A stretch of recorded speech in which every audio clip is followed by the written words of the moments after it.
BYD just doubled the Atto 3's power output overnight, from 150 kilowatts to 330, and some Australian dealers were still selling the old one as if nothing was coming. Here's the number that stopped me cold: 330 kilowatts. The outgoing BYD Atto 3 that's been sitting on Australian forecourts produces 150 kilowatts. The new EVO version produces 330. That is not a refresh. That is a completely different car wearing the same name badge.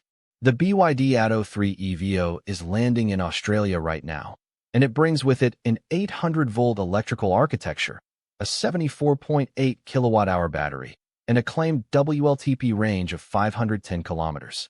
I think this is one of the most significant mid-cycle upgrades any Chinese brand has pushed into the Australian market, and the way it was handled by some dealers makes the story even more interesting. Because while BYD was preparing to ship this thing, reports are surfacing that certain dealerships were actively telling customers the old model wasn't being discontinued. People bought the 150 kilowatts version in the weeks before this announcement. That's the part of this story that deserves a proper look. Let me explain why the jump from 150 to 330 kilowatts is more than just a spec sheet flex. The original Atto 3 ran on a 400-volt architecture, the same basic platform that underpins most mainstream EVs you see today, including the base Tesla Model Y. At 400 volts, there's a ceiling on how fast you can push electrons through the system before the cables and connectors start generating dangerous heat. The 800-volt architecture in the EVO sidesteps that problem by having the current for the same power delivery. Half the current means dramatically less resistive heating, which means you can charge faster, sustain higher power output for longer, and lose less energy as waste heat. Hyundai figured this out with the Ioniq 6 and the eGMP platform back in 2022. That car charges at up to 350 kilowatts on a compatible DC fast charger, and it was a genuine shock to the industry. BYD is now bringing that same voltage class thinking to a sub-$50,000 Australian SUV. I'd argue the 74.8 kilowatt-hour battery is almost secondary to the architecture story, because the architecture determines how useful that battery actually is on a long road trip.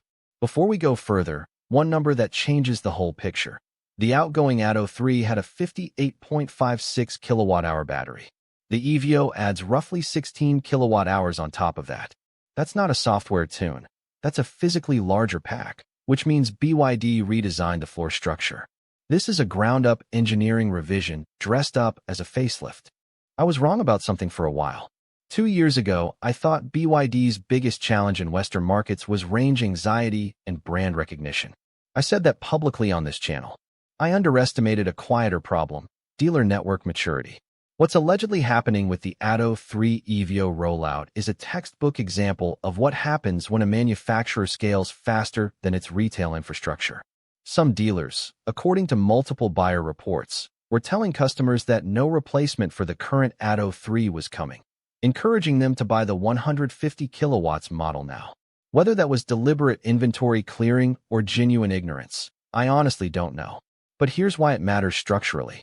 This is the same pattern Toyota ran into in the United States in the late 1980s when Lexus launched.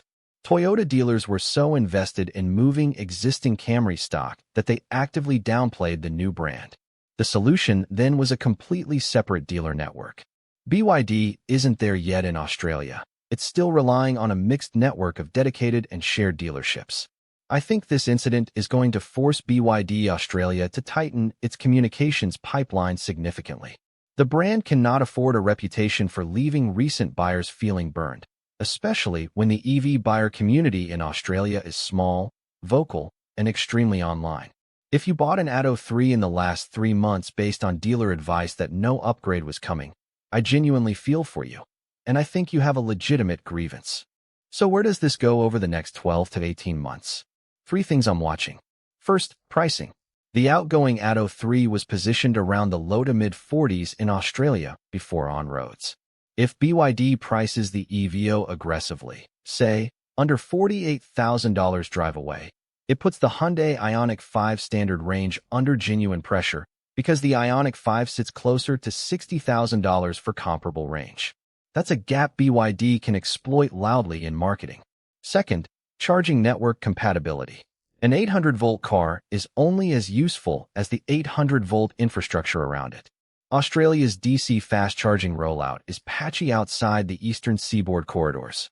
If BYD doesn't partner aggressively with ChargeFox or BP Pulse to certify high-power compatibility at existing sites, the 800-volt headline becomes a promise that most owners can't cash in on for years.